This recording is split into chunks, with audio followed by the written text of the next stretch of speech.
A little bit in the fair decks, but there's a lot of variety when people are playing.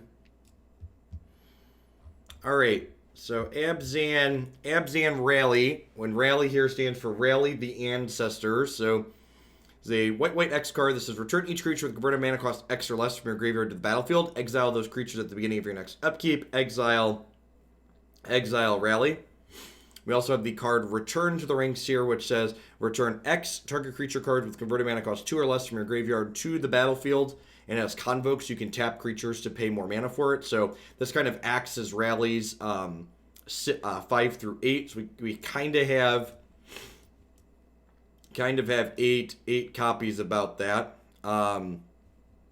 There are, and how we win the game after we bring a bunch of stuff back, we have the card Zulaport Cutthroat, as well as the card Cruel Celebrant, alongside the card Cartel Aristocrat here. So Cartel Aristocrat lets you sacrifice things, and then Cruel Celebrant and Zulaport Cutthroat both say your opponents lose life and you gain life when something dies. So one thing I'm a little concerned about in this list is that Cartel Aristocrat is our only sacrifice outlet. So I like the redundancy in having 8 copies of this, but I'm not sure that only having 4 ways to actually sacrifice our board in the 60 and the 75 is correct. But let's play some games and see how it goes. Maybe we have enough Satyr Suppliers and other things that's not unreasonable.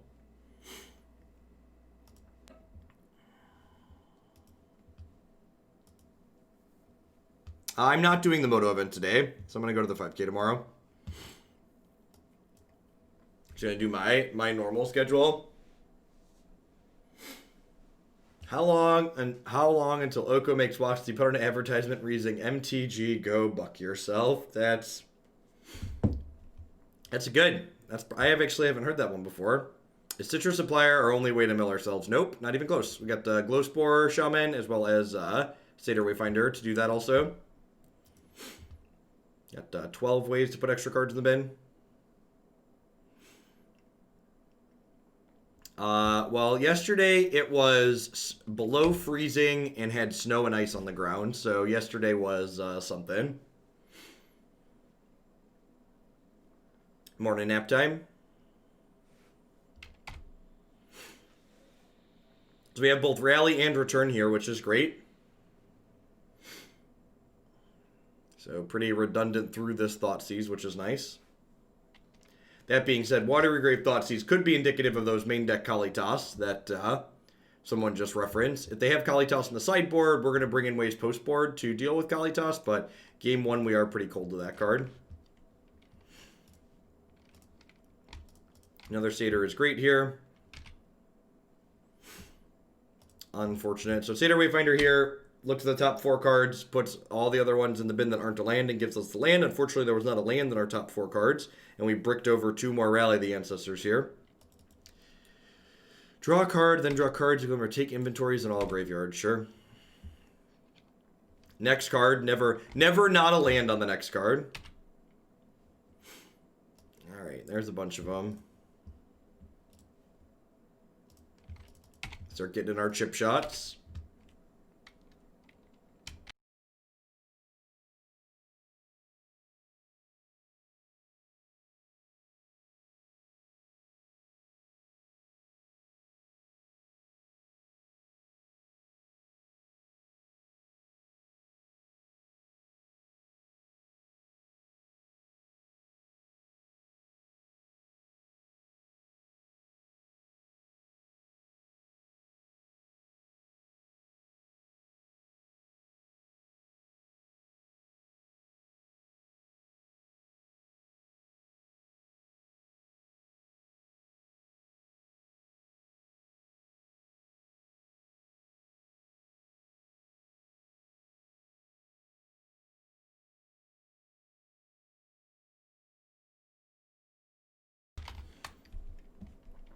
All right.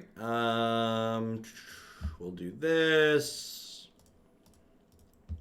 Let's play a Glowspore Shaman.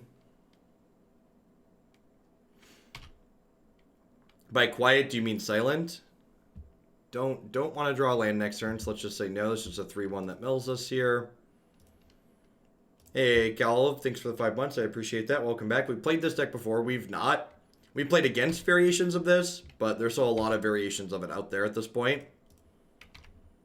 So our mills have not been particularly good here. We found a Dusk Legion Zealot, and we found an Elvish Visionary, but we still have yet to find a Zulaport Cutthroat or a Cruel Celebrant to actually deal damage with our things when they come into play.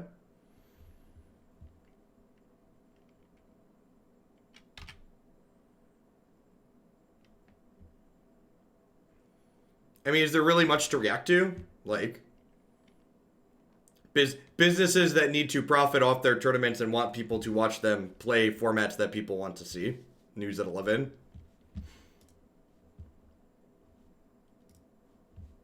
So, Cartel Aristocrat here can sacrifice a creature to gain protection from a color of my choice till end of turn. So they go to Fatal Push this year. I'll sack a Wayfinder to make it pro-black.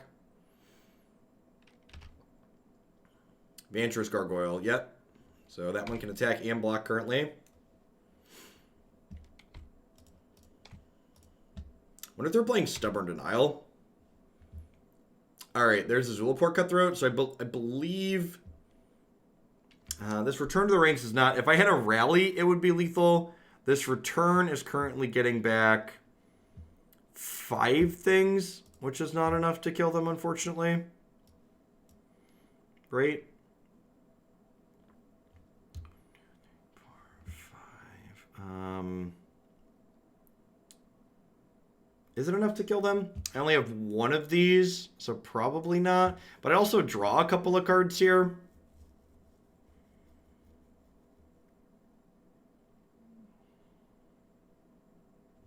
I think I'm supposed to wait a turn. I'm going to sack this to get pro-blue and attack in here.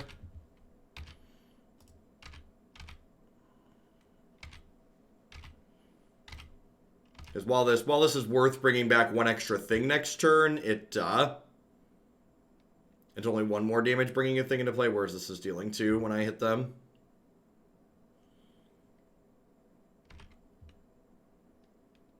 There is a basic Plains in our deck, I believe, right? Yep. We milled the basic Swamp. They have a counterspell here. We're probably dead.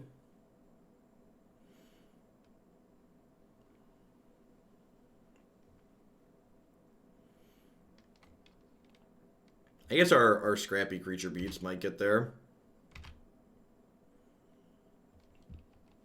Okay.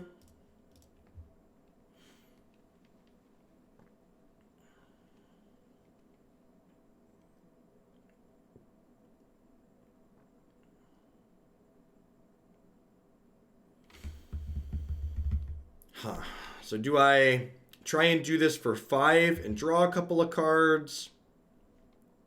I think so.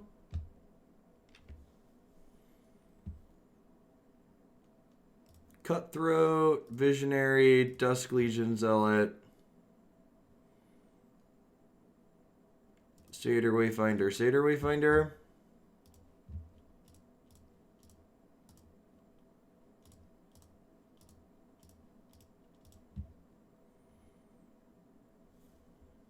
Good chance this gets counterspelled. Hey, Costly, thanks for the 10 months. I appreciate that. Welcome back. Hope you're having a great Friday wherever you are.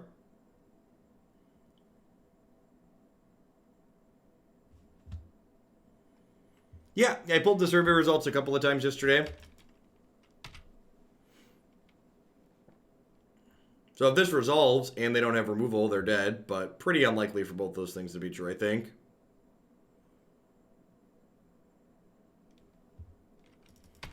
They have a Spell Pierce in their deck? They have Spell Pierce or Stubborn Denial. They could maybe get us here with 1 land. They do not, so they're dead. Sure, sweet. Sign me up. So, I'm not quite sure how I want to sideboard. I think I want these because they're probably a Kalitas deck, but like, if they're a Kalitas deck, like, do I want these cards as well? Like, because they're a blue-black deck? So, like, at that point, I think I'm supposed to cut the Return to the Ranks aspect. And probably Glowspore Shaman. This leaves me at 29 creatures. Maybe 5 ways to kill Kalitas is a hair too many. Or 6 ways, we'll just leave 5 in. That seems fine.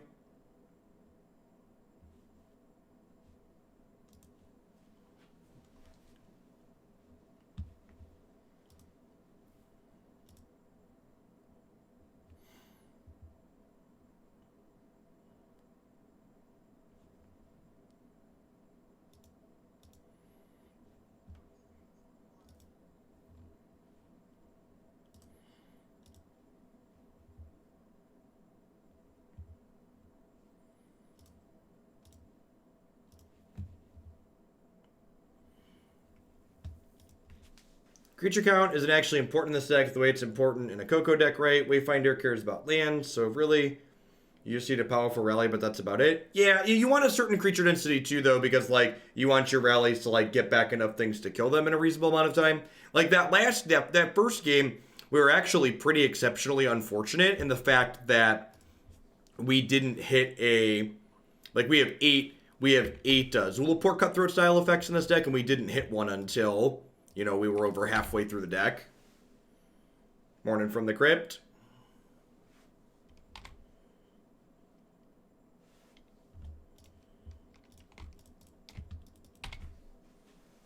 Visionary. Vision is scary. Start a revolution. Polluting the airwaves.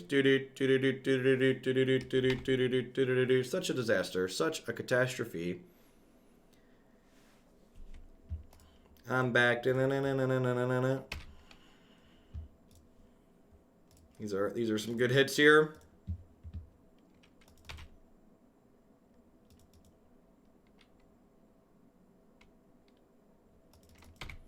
You can hold on to replace it. You can replace it with anything. You can replace it with a deck in this format.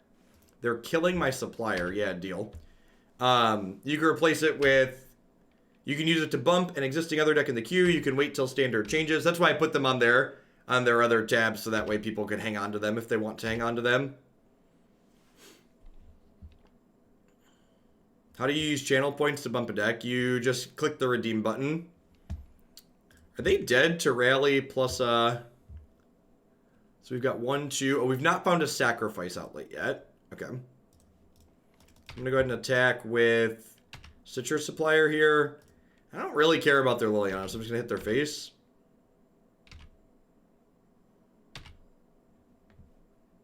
I don't really want to trophy the Liliana, because if they're gonna kill my Stitcher Supplier, I think that's good for me.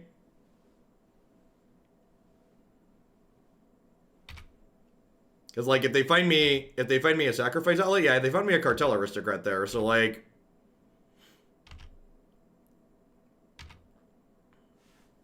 So with Cartel Aristocrat, I think they're dead.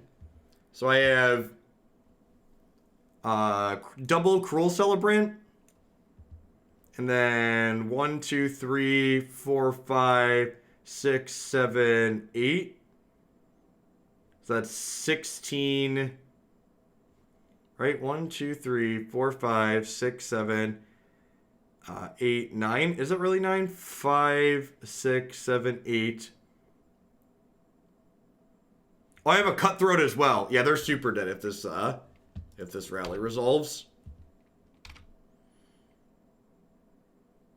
And rally's an instant speed too, so I just get to shock this in, and then when they go to field me here at end of turn, we rally in response and kill them with this Veil of Summer. Man, you know what green really needed? Green really needed a 1-mana Cryptic Command. I tell you what, chat. Green really needed a 1-mana Cryptic Command.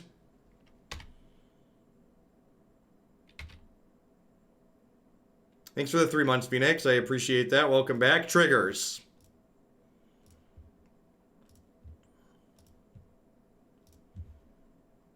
Alright, now in response to these, such a disaster, such a catastrophe. So now every creature we sacrifice drains them for 3.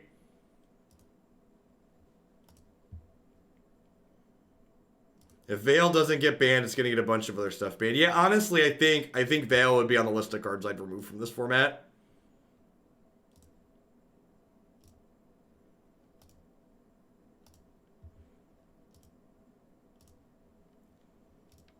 This was something. Listen, kids. Put ley lines and rest in pieces in your sideboard. Put ley lines and rest in pieces in your sideboard. Put ley lines and rips in your sideboard. Why doesn't this card cost 2 though, really? Like, of all the cards in the color hate cycles out of this set, like, this is the only one that costs 1, and it's the only one that 2-for-1s them.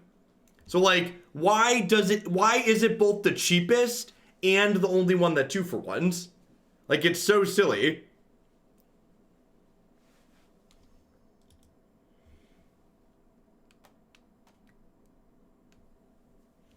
I think the reason it probably cost 1 is because they wanted it to beat Thought Erasure on the draw. Maybe they didn't realize that Thought Erasure was unplayable in the standard format they were creating.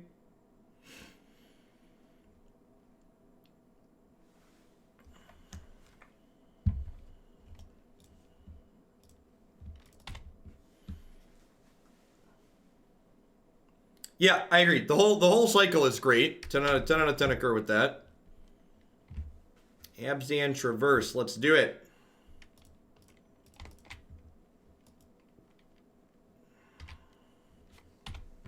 All right, there's our Aristocrat.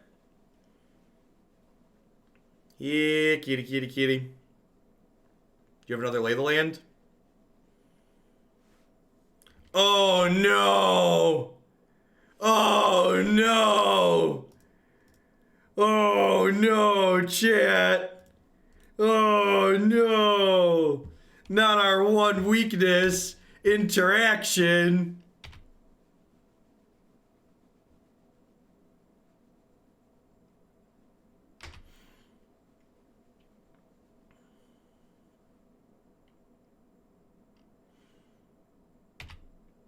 That's some FUD, Boshek. That's not correct. They said if there are changes, those changes will happen every Monday. They explicitly said that there will not be changes every Monday. So did you just link me to the thing that says what I said? Yeah, you just linked me to the thing that says what I said, which is why it's important to read someone's entire message and not just take the bit that you're excited about out of context.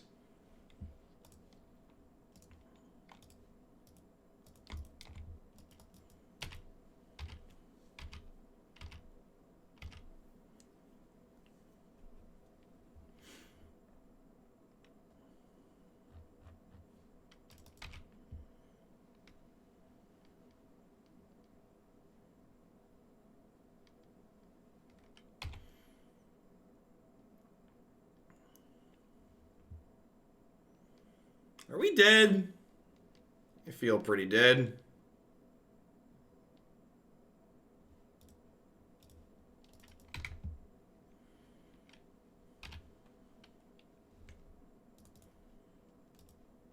They're probably not going to do something silly like tapping out.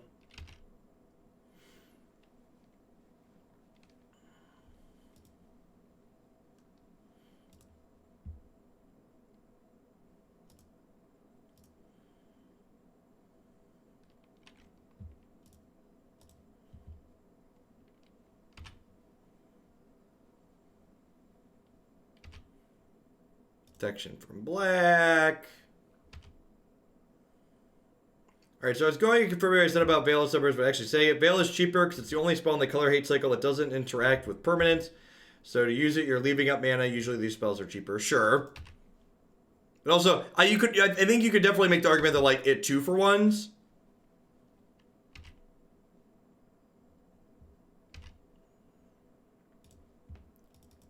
I think the fact that it 2-for-1s is a big deal. Yeah, they're playing well, so I think we're probably dead here. Drawing a bunch of lands definitely doesn't help. So, against interaction like this, I think we definitely just board out, return to the ranks, and bring in a bunch of trophies like we did in the last game. I think it's just my my sideboard plan here against mid-range decks. Just like these 8 in, these 8 out.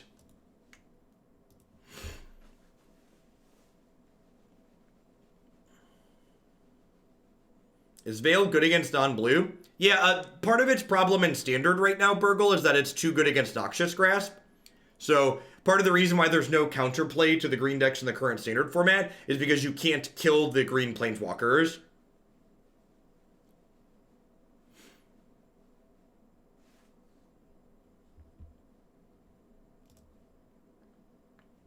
Oh, that's a good question. So in this deck specifically, do I care about my opponent's removal?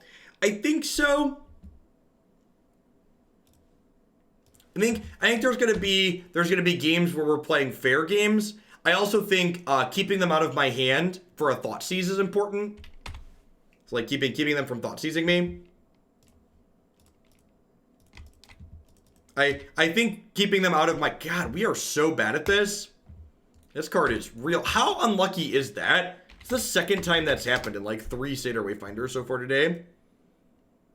It's like 52 cards, 20 hit, sample size is 4. We're 87% to hit a land when we don't have another land in our hand on hits like that. That's unreal. By unreal, I mean welcome to Magic. Enjoy your stay.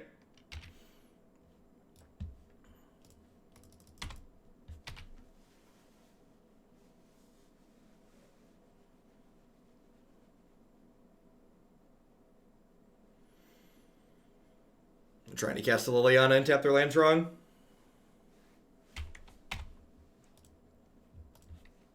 Come on, Nivik, you know better than that. An appropriate response to we were 87% to hit here and we missed twice is not play more lands, let's be luckier. Get out of here.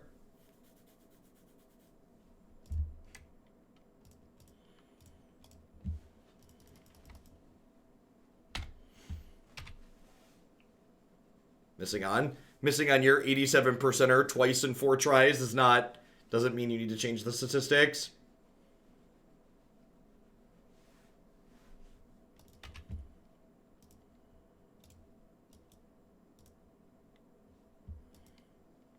Listen, the internet, Twitch has kappas if you want to be sarcastic, so...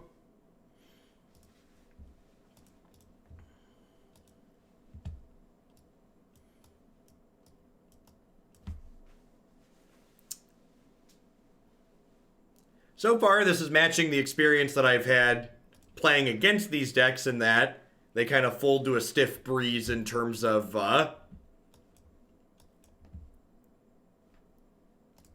opponent interacting with you. What percent do you consider acceptable in making a mana base? The answer to that question, Larynx, is it varies depending on what you're looking at. So, like, the odds of, like, casting my 3-drop on curve are, like, less important than casting, like, my 1-mana spell on turn 1, right? Like, what function... I want to also ensure, like, what function the card has that I'm looking to cast on curve.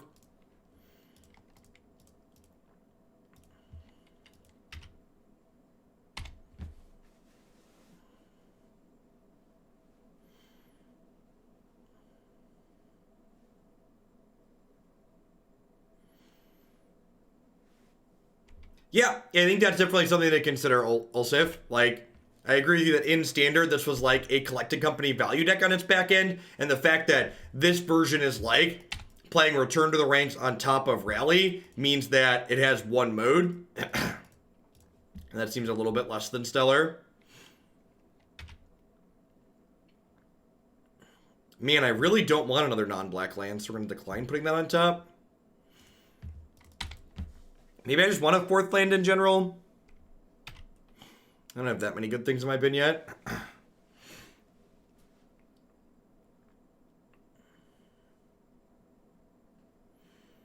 Yeah, I believe some of the Standard variations we're playing Baby Jace as well to flashback Return to the Ranks and Collected Company. Well, I mean, we've been talking about YEGH. Like, the fact that our deck can't beat our opponent interacting with us. And, like, being less dependent on that graveyard is a reasonable axis to fight on.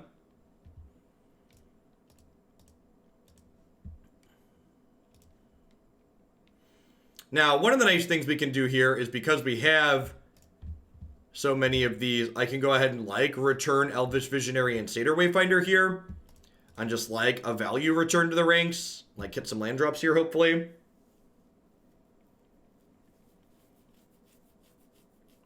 So I'm just like casting this as like look at 4 cards for a land, draw card. Opponent probably playing some kind of Jeskai Ascendancy variation. Just cycling their main deck Veil of Summer. Makes sense.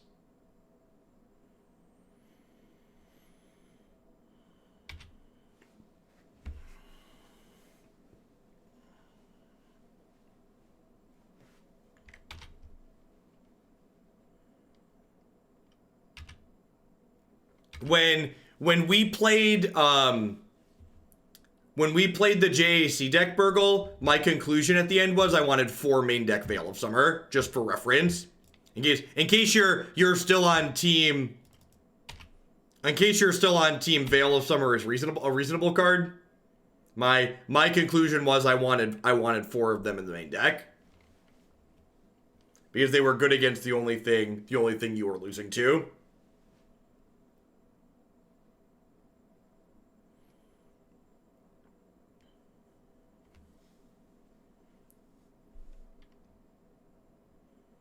Fair, Burgle. What if we cut Thoughtseize? I actually kind of on Team Allie. As someone who like frequently doesn't agree with Allie's takes, like if we're gonna axe Veil of Summer and Thoughtseize together, I'd be down for that.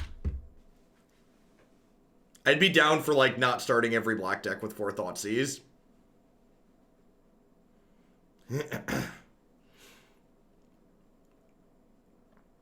Alright, am I dead? Press my auto pass button.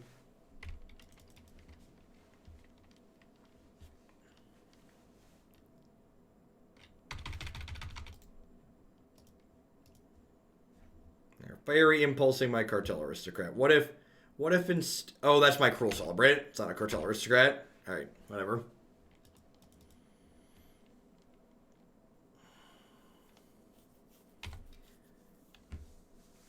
So, assuming that we're currently in garbage time shows a fundamental misunderstanding of how my opponent's decks work.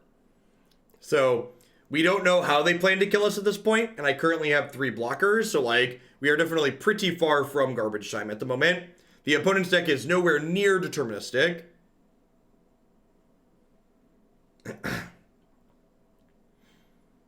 The Zombies deck had 2 Thoughtseizes main when we played it, and probably wanted more.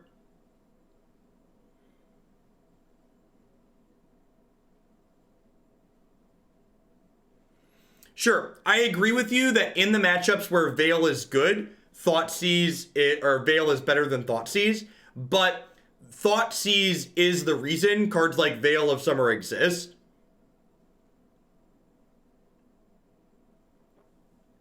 Brad, if I wanted to play the PTQ today, I wouldn't be able to go with you to the Nerd Rage tournament. Because the PTQ doesn't start until 11 o'clock, and it's going to be like 8 or 9 rounds. So I picked you guys over the PTQ today.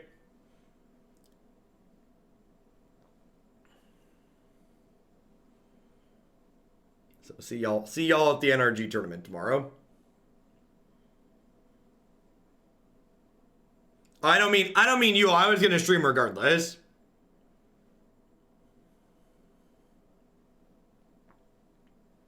And I was talking to Brad. I was talking to Brad and Matt. Yeah, they have more attackers now, but like if they don't have another crash through, I'll concede to a dig through time. But again, like chat, the opponent's deck is not deterministic for a little bit. All right, I'll concede to a dig because they're probabilistically going to kill us here, but like in a tournament setting, I'd make them do it. Here, my time is worth more. But in a tournament setting, I don't think I concede there.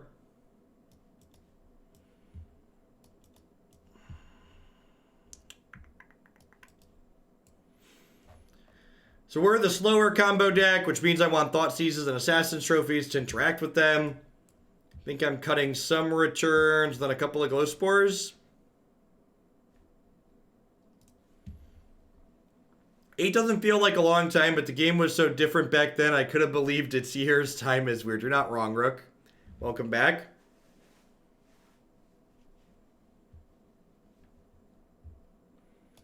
I don't think going linear is an option. Like, I think my plan to like try and linear them is significantly worse than their plan to try and linear us.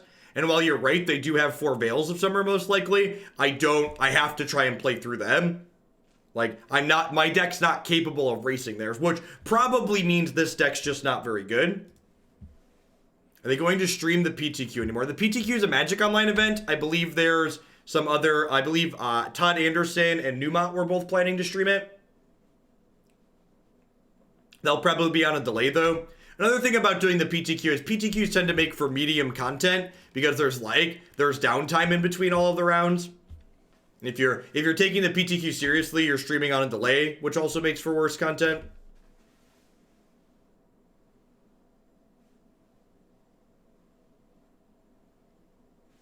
Thanks, Pythron.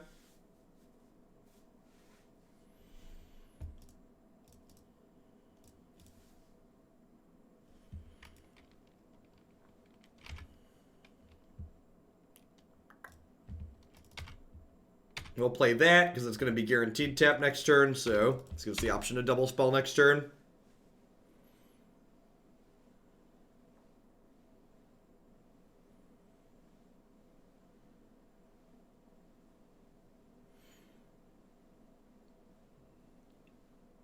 Well, I mean, you could technically argue that the people playing in the PTQ probably aren't pros. That's why they're playing in the PTQ.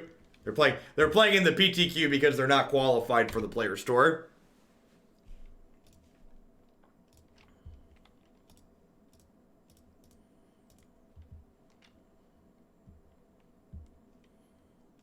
Sweetest Pioneer deck so far. Depends on your definition of sweet.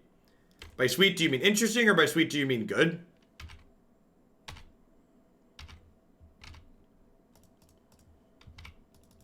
Those means different things to different people.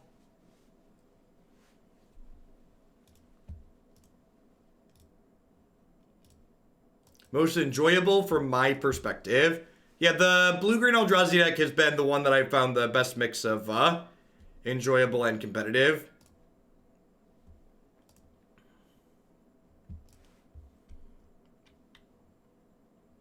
Four color cat deck was also good too. Almost found cards for that one.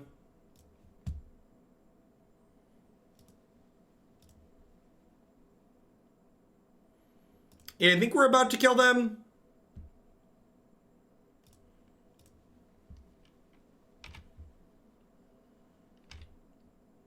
We'll get protection from the rainbow here.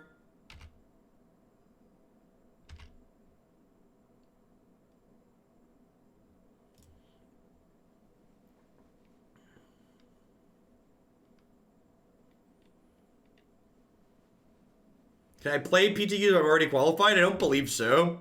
But I also don't know the current rules. Once upon a time you couldn't.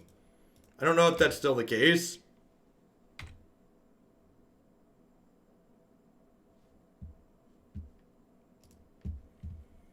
One, two, three, four, five, six. All right, so they're dead, I believe, unless we get Spell Pierced.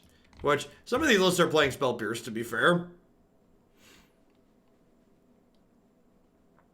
And they're dead.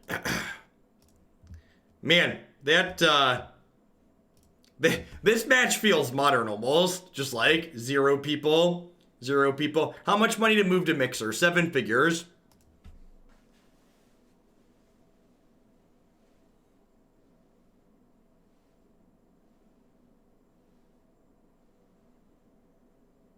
Yeah, whichever you preferred, Scholar. I definitely just missed that.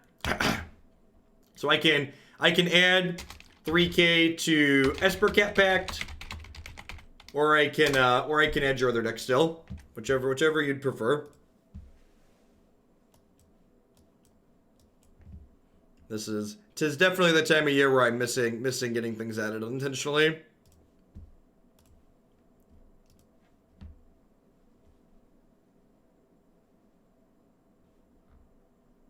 I did put your 3 towards Rallier combo yesterday, Wilder's Nectal. That definitely did happen. I remember doing that one. Bunch of people bumped other things as well.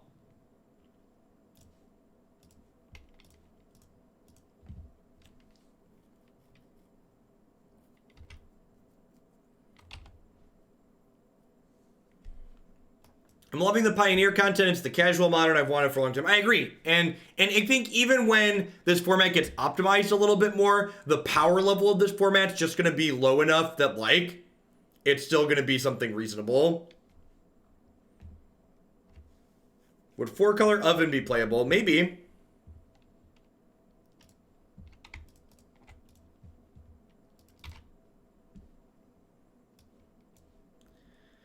I think I'd rather have another black source here.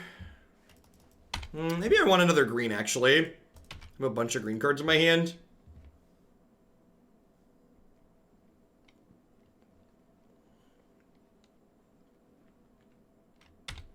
I think not managing the format is a bad idea.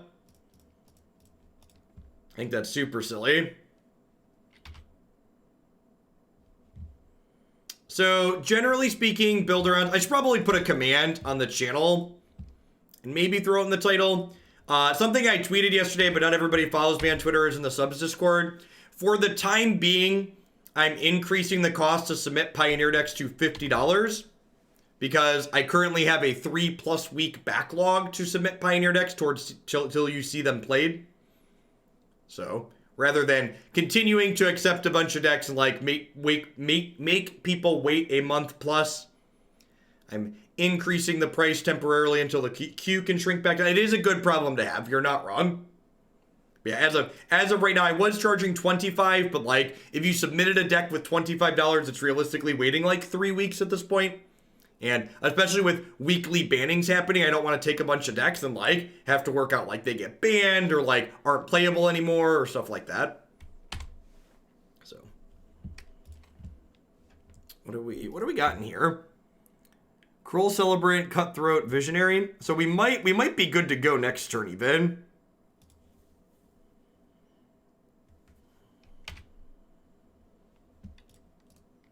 Assuming we get an next turn.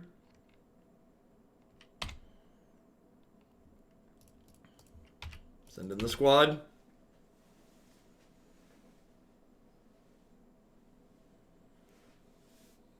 Unfortunately, I have not been able to watch this deck live. How's my submission been faring this morning? It's been okay. I don't know that this all in on the linear plan is very good.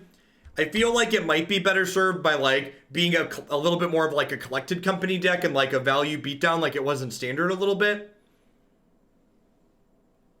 But definitely don't have strong feelings one way or another.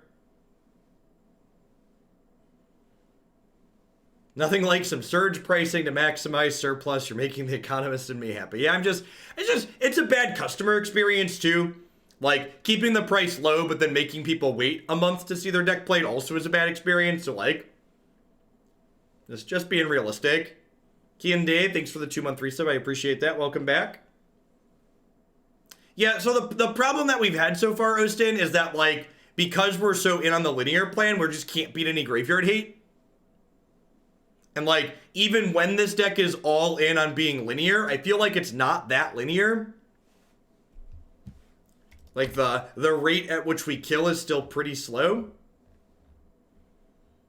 How long did it take me to build my Twitch empire? My Twitch channel has been partnered for 4 years now. A little over 4 years. I've been streaming for 6. What do I think made me successful? Being very lucky made me successful. Like many things in life, being successful on Twitch is a mix of both being good at what I'm doing, but also being fortunate and being in the right position at the right time. Are we dead? Very unlikely. So part of the problem, Ostin, is that like the decks that are interacting with us also have interaction of their own. So, like, they're, like, thought-seizing and counterspelling and stuff like that on top of having Scavenging Ooze.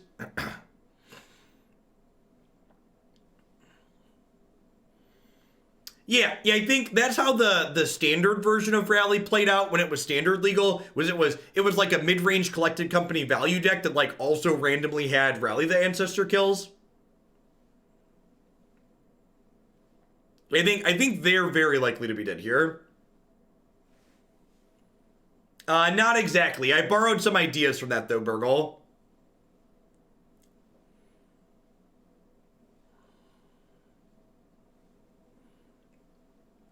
I'm actually kind of surprised that we're racing this opponent, though. I did not think that racing this opponent would be something we'd be able to do, and we're kind of doing it pretty successfully here.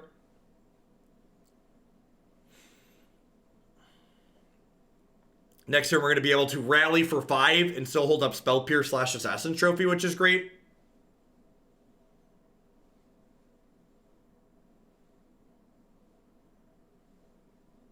I mean, to be fair, Brad, 1-for-1 removal is not stellar in this format either. Like, enabling Revolt on Fatal Push is not trivial like it is in Modern.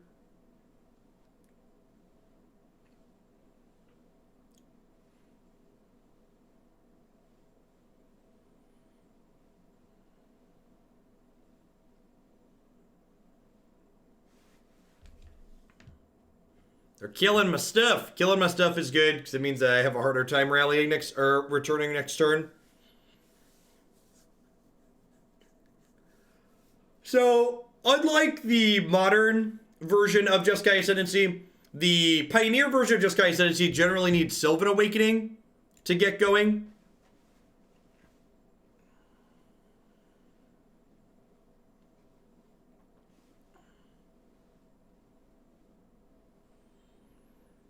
I mean, and anger isn't even that bad, right? Like, if you have enough sacrifice outlets, you can just, like, dump your board into the graveyard in response.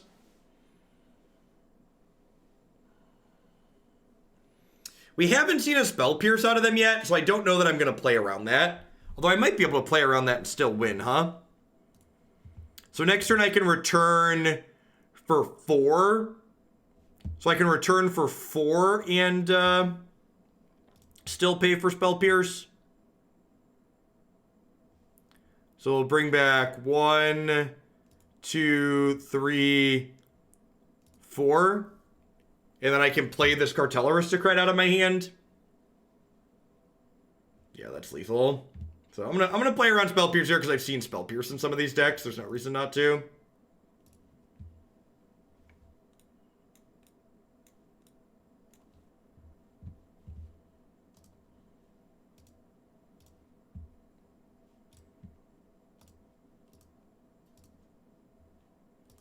And every creature we sacrifice there drains them for 3.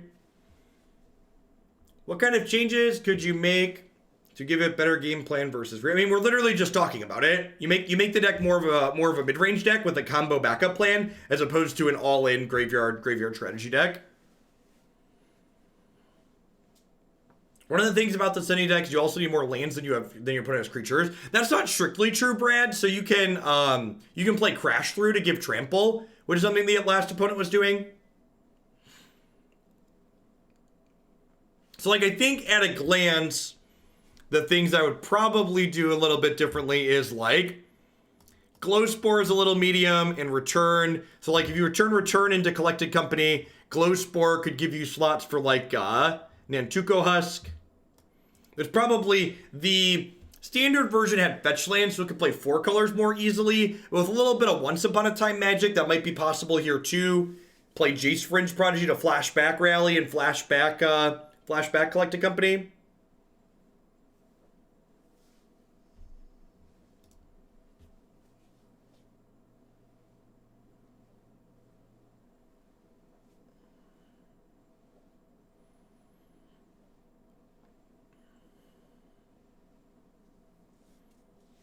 Yeah, there's a lot of directions you can take this deck in. And, like, we're not performing poorly so far as is. It's just, I definitely feel like that's a direction worth exploring. Swift Spear me, daddy. Blister Coil weird. It's getting a little strange, chat. So, 1/1 gets 1/1 whenever you cast a spell. So basically, old prowess before prowess was the thing. Yep. So, Rally does exile itself, but this deck has so many effects like Glowspore Shaman and Satyr Wayfinder that you're going to end up with Rallies in your discard pile just from milling over them. Yeah, maybe Voice Resurgence could be fine if you're looking for a little bit more mid-rangey stuff. The big problem with Voice is mostly that Voice of Resurgence is a card that is also weak to the graveyard hate that people are boarding in against your Rally the Ancestors is a real issue. So, like, hate people already want to be boarding in against you is good against that card as well. Yeah, Grim Haruspex is a reasonable card.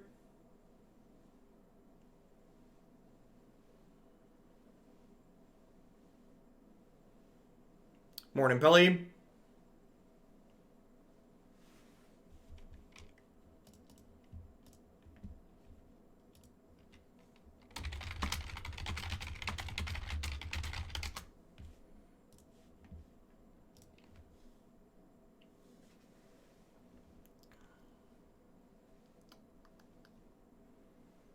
Yeah, the kids went dressed as Canadians for Halloween. It's a good way to put it. They were definitely wearing snow pants and double layer coats with sweaters underneath. Why is Graveyard Hate good against Voice? Because if Rest in Peace or Kalitas is in play, Voice doesn't make a token when it dies, which is part of the appeal of playing Voice.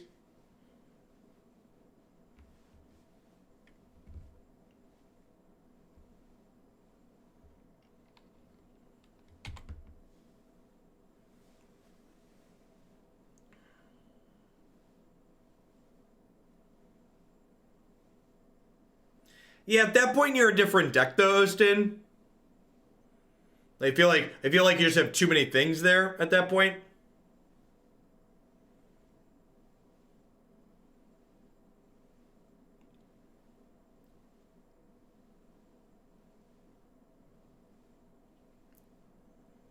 They played Zulaport Cutthroat, right? We're just getting completely dismantled here. Going down to 8 this turn.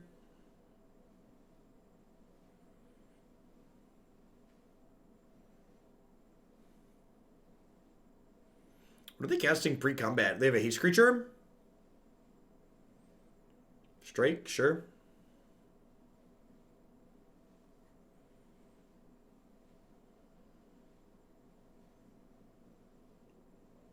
Light 'em up. They're on fire. Oh, ho, ho, ho, ho, ho, ho, ho. We are dead, dead.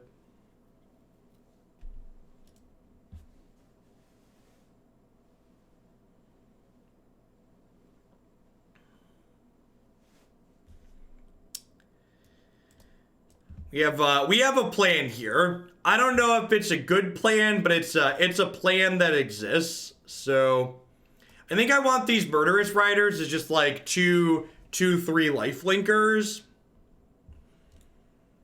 I definitely want all these Healer of the Glades. I think I want this as just like a cheap chump blocker.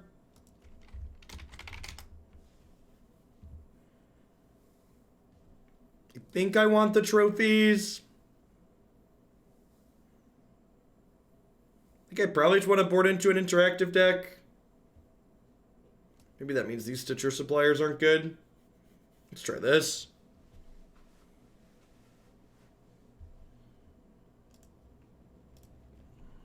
No problem, K-Smith. Always a command. Yikes, mana base. Sure.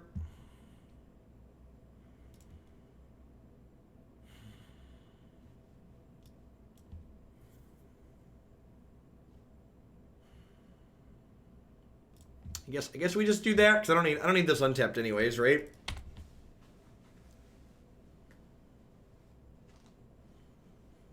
See if we can get a game on the play here. Leonide, thanks for the 14 months. I appreciate that. Welcome back. Thanks for keeping me around. Hope you're an excellent day wherever you are.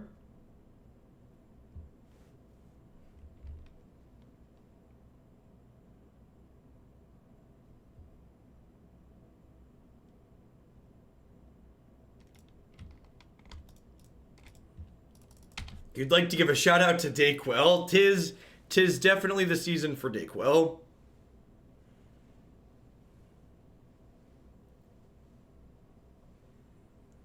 Yeah, I think your numbers are fine, Austin. Three colors is just a challenge. Especially without Once Upon a Time. Once upon a time, there was a free card that fixed mana bases like no other card before.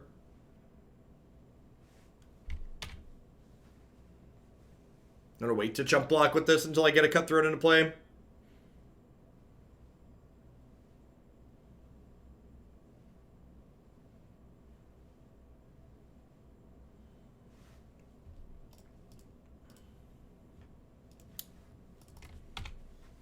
Morning, Jeff. I'm glad to see your enthusiasm for Pioneer. Are the YouTube numbers matching up with the donation quantities? Yeah, actually. So, the Twitch viewer numbers are worse than Magic Arena, but the YouTube numbers are actually better than Magic Arena.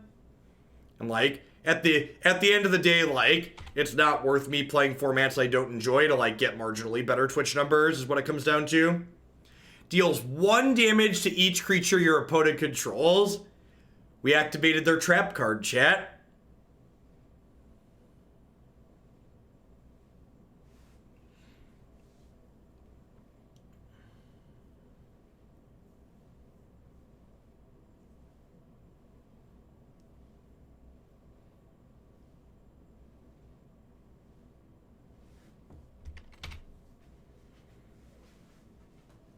Well, the Kisis deck is alive and well in the format. We just haven't had anybody ask us to stream it yet.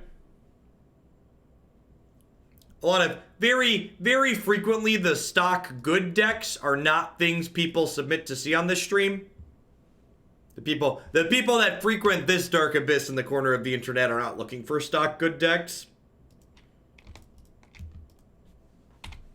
Morning, Hamlin.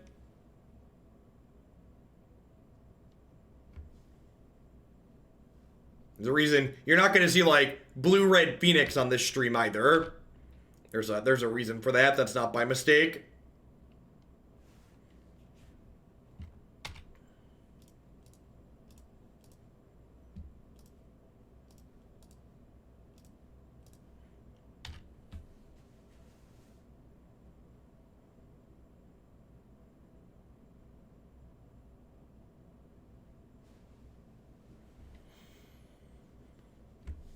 Four-mana Johnny's an interesting idea.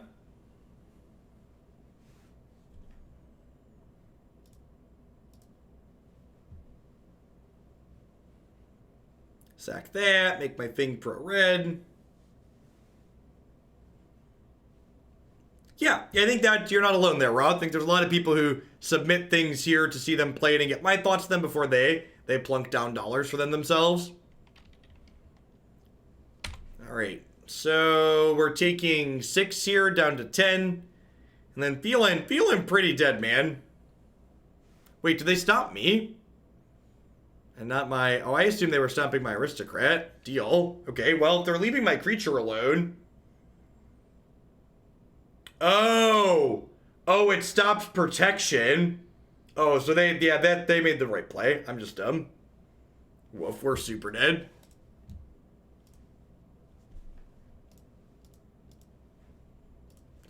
Not happening anytime soon.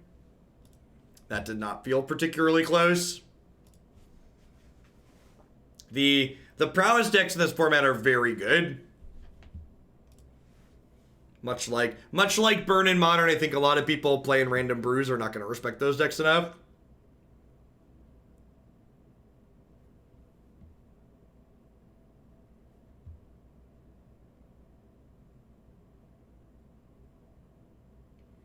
As a gold ranked arena peasant, I've been enjoying Standard. All the Oko players are bad, and the other people have more interesting decks. That's probably true. If you're playing Oko in gold, you're probably either going to quickly be out of gold or you're struggling for a reason.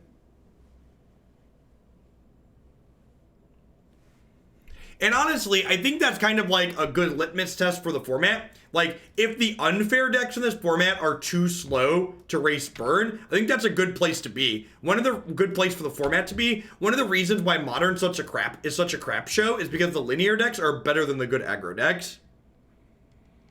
When this or another warrior enters the battlefield under your control, you may exile a creature card from a graveyard. Good lord. We just cannot catch a break, chat. Just all the all the incidental graveyard hate. You can find all of the decks that we've played on this stream in the past on my website and my YouTube channel. So you can always answer the question, has Jeff played X yourself, by taking a peek at those two places.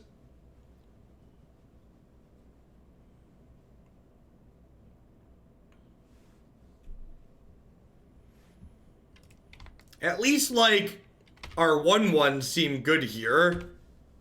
But, like, good golly. Yeah, the Phoenix decks are encouraging people to play Graveyard Hate too. And that's one of the things too, like, if this deck doesn't feel like a tier 1 strategy, like, the Graveyard, you know, tier 2 Graveyard decks generally aren't good in older formats because they're going to get pushed out by the hate people are playing for the tier 1 decks. What do you think about Glowspore versus Satyr Wayfinder? I think generally Satyr Wayfinder is much better. I think any graveyard-based deck wants to play Satyr Wayfinder long before it wants to play Glowspore Shaman. Glowspore Shaman seeing one fewer cards and not generating actual card advantage is a big deal. Seeker of the Way, Brad.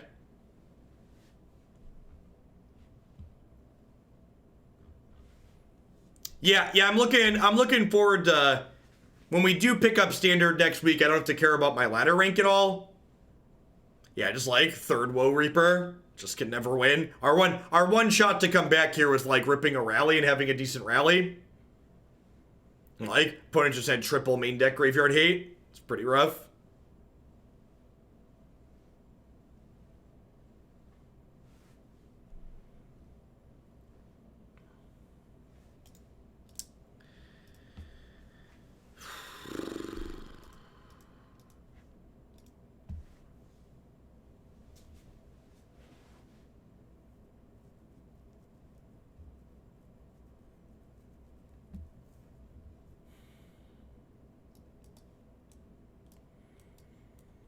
I guess I bring in a bunch of removal. I don't even know that Healer of the Glade's very good here. It's probably good just for the purpose of... like, having cheap things to play on curve. Maybe this is a matchup where Glowspore is actually better than Satyr Wayfinder, just because the 3 power is relevant.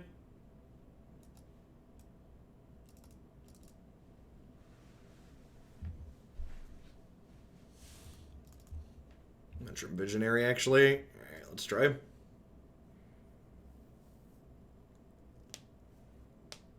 When was the last time WotC broke color as bad as green in Standard? Red during Kaladesh, red was pretty busted.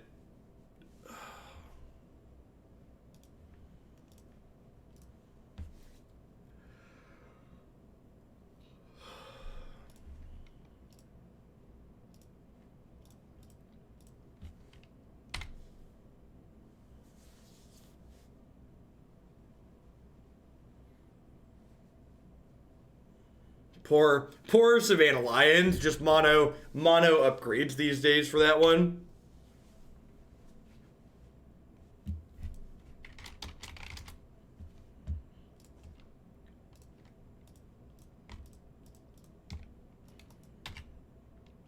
It's kind of funny to me how many regulars come in and like ask if we're playing something or doing something that's not in the stream title. Y'all have been here for a year plus. You should know how this works. Come on now.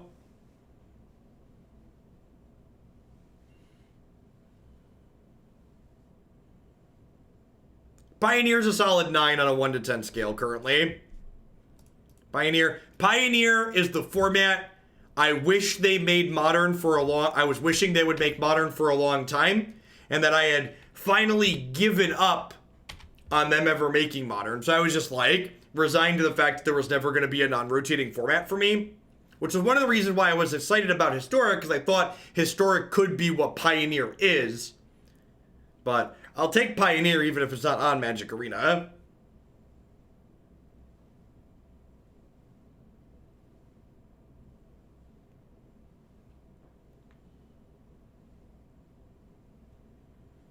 Yeah, this reminds me of the glory days of Modern. So if you're someone that never got to play Modern before Splinter Twin and Birthing Pod were banned, this reminds me a lot of that.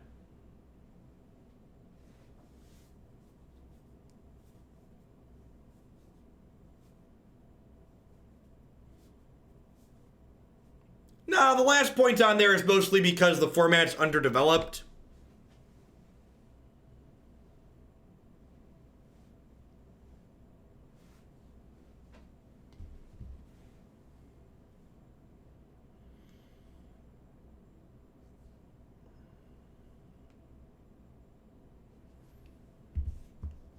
Okay, there's Rally. Last time I played Modern, I played Infect, and it had yet to become a Tier 1 deck. That's some time ago. Hopefully we draw an untapped land here and get to deploy Zulaport Cutthroat. Alright, another healer of the Glade's fine.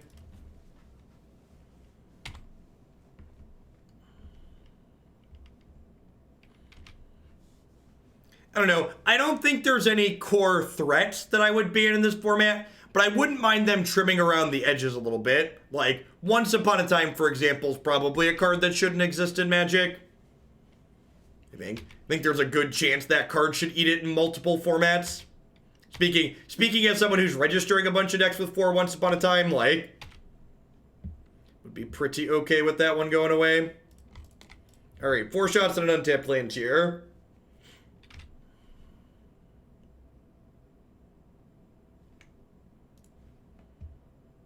Oh, that's awkward. I guess if I take the tapped land, I can rally next turn. Yeah, maybe I'm supposed to do that. Yeah, I agree with that, Jacoby. And Mox Amber is another card that I would get rid of on principle if I was in charge. Cards like Mox Amber are either broken or unplayable.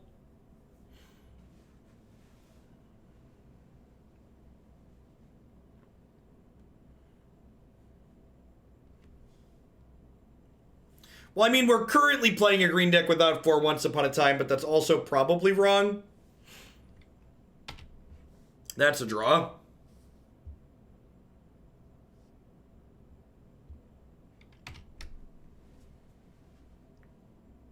How tough is it to balance the Hoagland economy, ensuring donations are low enough to get enough decks to the queue, but not so high you don't get enough submissions? And another thing that makes it tough, Jim, is like, for example, there's currently 3 weeks worth of decks in the queue on a backlog, and I also have a dozen more that, like, I've approved, but people never sent in a money or donation for. So I can't even really know that, like, a submission that I approve is going to turn into an actual deck in the queue, realistically, most of the time. Because people frequently send things in, but then end up not sending money for them.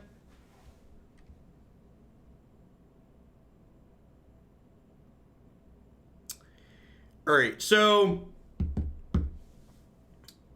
this is 8, 9, 10, 11, 12, 13, 14, 15, 16, 17, 18, 19. Next turn, I could attack them with everything.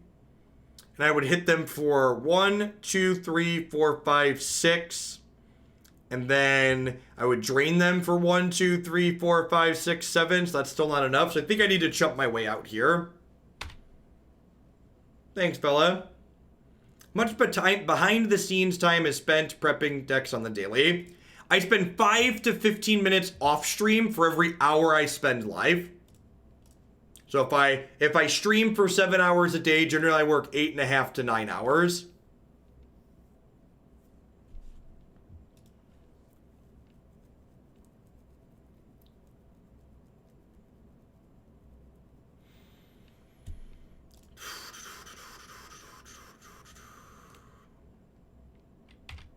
Oh, this was a free block. I'm dumb. I should have. This was free to put in front of something and sacrifice something to it.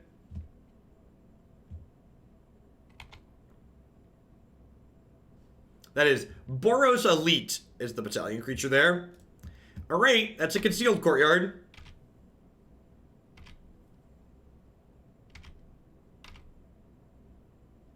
Okay.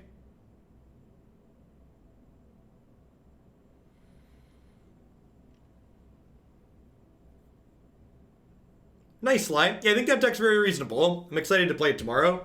Hopefully. The person who was supposed to be handing it to me hasn't messaged me back.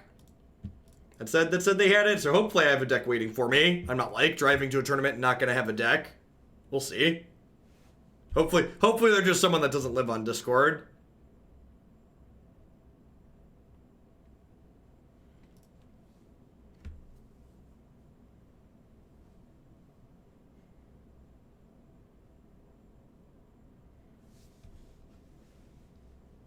If you're 3 weeks of decks in the queue, how do you handle new set releases? So, non-rotating formats tend to be less of a big deal with set releases, Jin, because decks, non-rotating formats have a lower impact on bigger card pools, whereas like standard, for example, I'll generally pace it so I stop accepting standard decks at a point where the queue is empty or almost empty when the next set hits.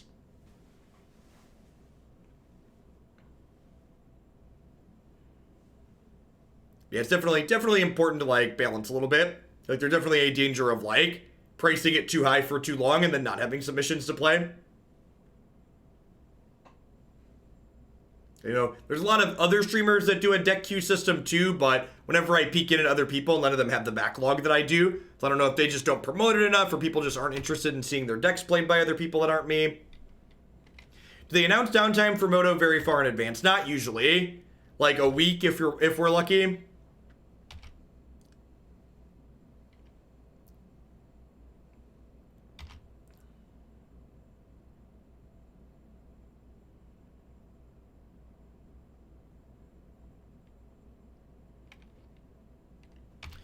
Okay, so we're not dead again here.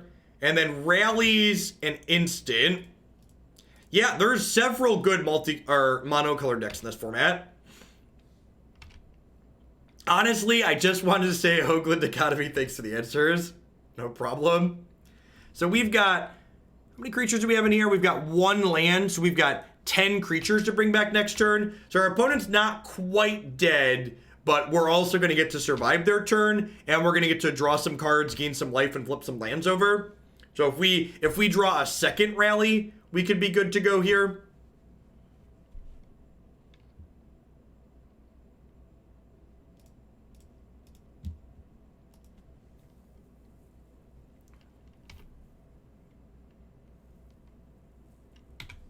Go.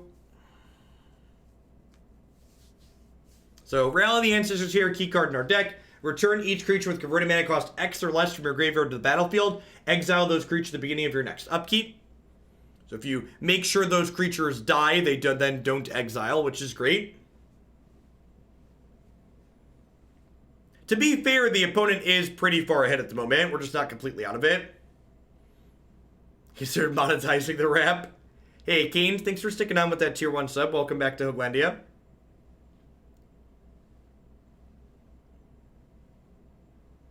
Declaration in Stone.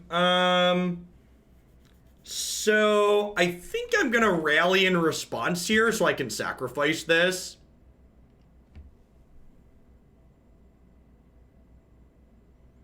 Wow, they're not actually dead here, and they just conceded. All right, we were gonna draw a second rally off the Visionary, so they were dead, but they weren't dead on board. Just for reference, there. I think that concession was premature.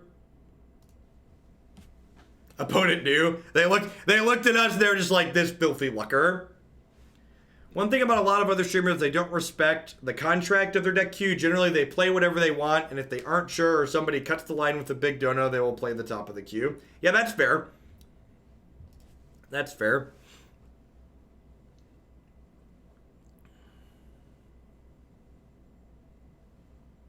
I always can't like help but chuckle a little bit when I see another streamer who's like, nah, I don't do deck submissions, and then someone like ships them a 50 and they're like, here's a $50 donation, will you play my deck now? And they're like, oh yeah, I'll do it for that. And it's like, so you do it, and they would probably get more if they would just be upfront about the price they're willing to do it for.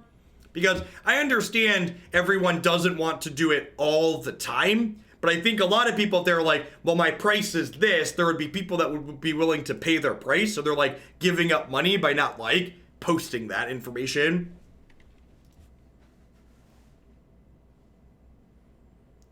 They were going to 2 and you were going to roughly 10 billion. I mean, like, they had a lot of power in play.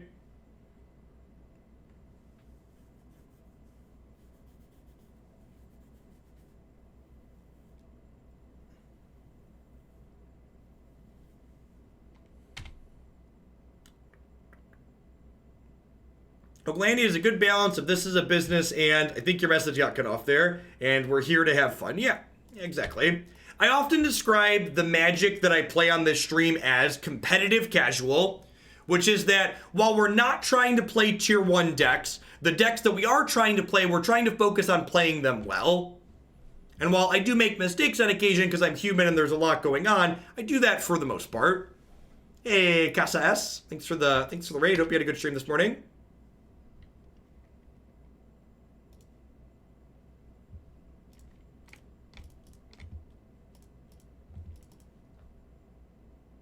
One of the reasons I appreciate watching that you're honest and a true businessman. Thanks.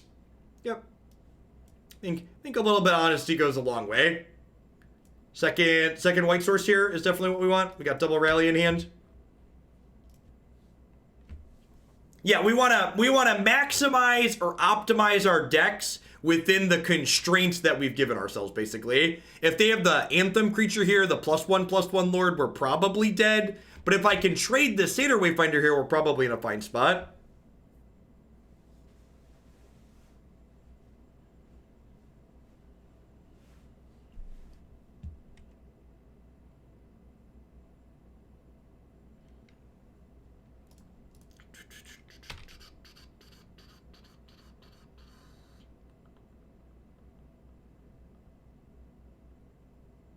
All right, so 4th land here is good. The fact that I'm not able to double spell it all here kind of sucks. That might actually be the reason we lose this game. I think I'm going to just deploy Glowspore Shaman to start filling up the bin. Because if we get really fortunate on these Glowspore Shaman hits, we might have a good rally next turn. I miss Arena. I miss Arena too sometimes. And then I remember what Standard looks like and the feeling passes.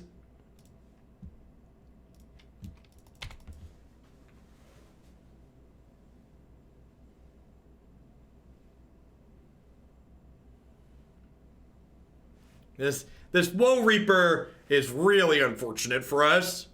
If they don't have a second one, we might be okay here, but if they do have a second one, we're going to be in a lot of trouble.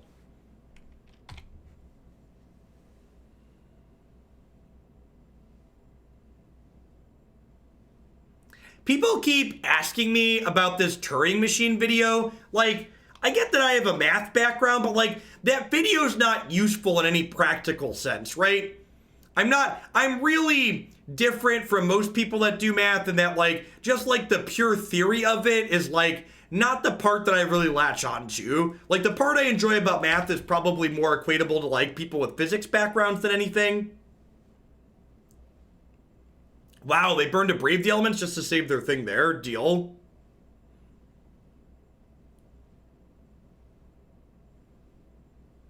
Yeah, I like the practical applications of mathematics at the core.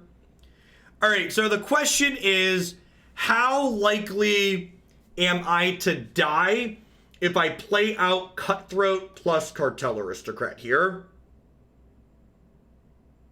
Yeah, I think I have to play them first. I agree.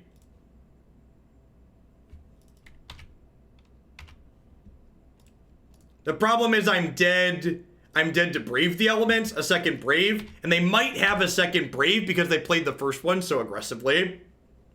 I guess they only have 9 power, and I can gain 1, so maybe we're not dead to a second Brave.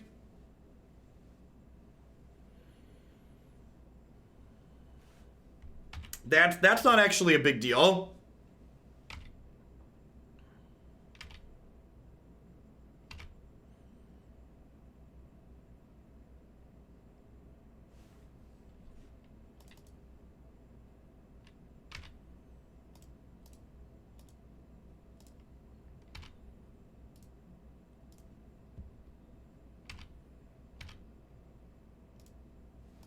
Okay. And double rally might let us pull this through here. Another land means that next turn I can go Glowspore Shaman into rally. Farseek's not legal, right? I'm pretty sure Farseek's not legal.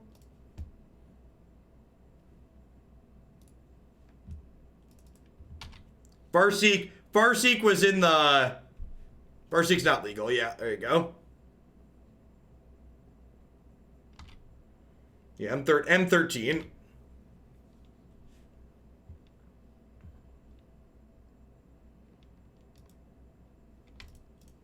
All right, step into my office.